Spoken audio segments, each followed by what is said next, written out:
Tripura state cooperative ব্যাংকের 41তম বার্ষিক সাধারণ সভা অনুষ্ঠিত হয় রবিবার আগরতলা টাউন হলে। এদিনের এই সভায় উপস্থিত ছিলেন সমবায় দপ্তরের মন্ত্রী শুক্লাচরণ নোয়াদিয়া, ত্রিপুরার স্টেট কোঅপারেটিভ ব্যাংকের চেয়ারম্যান কমল কান্তি সেন সহ রাজ্যের বিভিন্ন ট্যাক্স ল্যাম্পসের কর্মকর্তারা। এদিনের সভায় বক্তব্য রাখতে গিয়ে মন্ত্রী বলেন, দপ্তরের দায়িত্ব পাওয়ার পর থেকে তিনি সাধারণ নাগরিকের কল্যাণে ব্যবস্থা গ্রহণ করার জন্য উদ্যোগী হয়েছেন। তিনি জানান, রাজ্যের এডিসি এলাকাগুলিতে বেশ কিছু জায়গা রয়েছে যেখানে অনেক দূর দূরান্ত পর্যন্ত ব্যাংকের কোনো শাখা নেই। তিনি জব্বই পাহাড়ের কথা বলতে গিয়ে বলেন, অনেক বড় ভৌগোলিক এলাকা হলেও এখানে কোনো ব্যাংকের শাখা নেই, ফলে সাধারণ মানুষকে ব্যাংকের কাজে ভাঙমুন যেতে হয়, সেখানেও যাতায়াতে যথেষ্ট সমস্যা রয়েছে। এইসব জায়গায় কোঅপারেটিভ ব্যাংকের শাখা খোলার পরিকল্পনা নেওয়া হচ্ছে বলে জানিয়েছেন তিনি।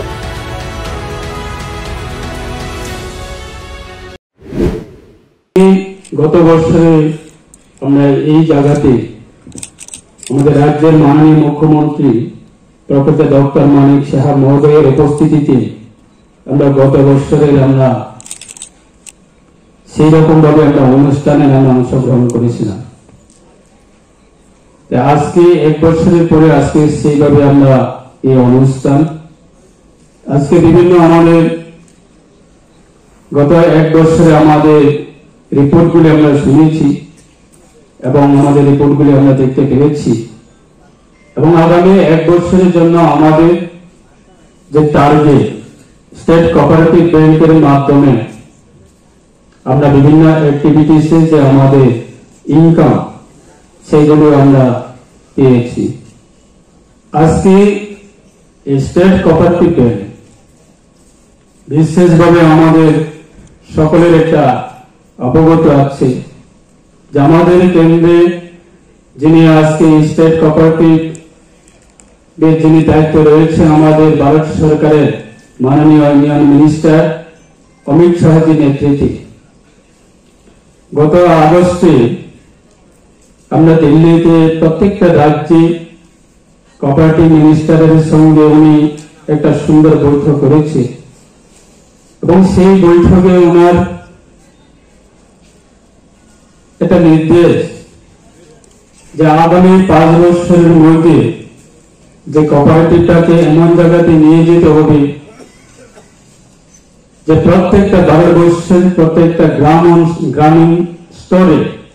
এবং গ্রামীণ এলাকায় বিভিন্ন আমাদের সোসাইটির মাধ্যমে বলুন বা ল্যান্ড ট্যাক্সের মাধ্যমে বলুন, যাতে সাধারণ মানুষ যাতে উপকৃত হয়। এবং উনি বলেছি যে আগামী দিনের জন্য একটা আমাদের প্রজেক্ট বা একটা আমাদের প্রোগ্রাম যেটা টার্গেট নেওয়া হয়েছে হাতে, যিনি আজকে আমার বক্তব্যের আগে বলার জন্য চেষ্টা করেছে আমাদের নাবার্ডের মাননীয় জেনারেল ম্যানেজার সাহেব, যে সারা রাজ্যে এবং সারা ভারতবর্ষের মধ্যে প্রত্যেকটা পঞ্চায়েত স্তর এবং পঞ্চায়েত ভিত্তিক প্রত্যেকটা পঞ্চায়েত স্তর এবং পঞ্চায়েত ভিত্তিক আমাদের ল্যান্ড ট্যাক্স নতুন ভাবে গঠন করতে হবে এবং যে পঞ্চায়েতের স্তরে আজকে দিনে পর্যন্ত দাঁড়িয়ে ল্যান্ড ট্যাক্স নেই, সেই জায়গা পর্যন্ত প্রত্যেকটা পঞ্চায়েত ওয়াইজ পঞ্চায়েত ভিত্তিক ল্যান্ড ট্যাক্স নতুন ভাবে গঠন করতে হবে। কারণটা হচ্ছে আজকে আমরা সবাই অবগত আছে যে আমাদের কোঅপারেটিভের উদ্দেশ্য, সমবায়ের উদ্দেশ্য যে গ্রামীণ এলাকায় অর্থনৈতিক সেটাকে মজবুত করা এবং শক্তিশালী করা। যিনি আজকে আমাদের কোলাই প্রেস থেকে যিনি প্রেসিডেন্ট উনি বলার চেষ্টা করেছে যে আমাদের দেশের প্রধানমন্ত্রী নরেন্দ্র মোদী নেতৃত্বে এবং আমাদের রাজ্যের মাননীয় মুখ্যমন্ত্রী নেতৃত্বে যে আমরা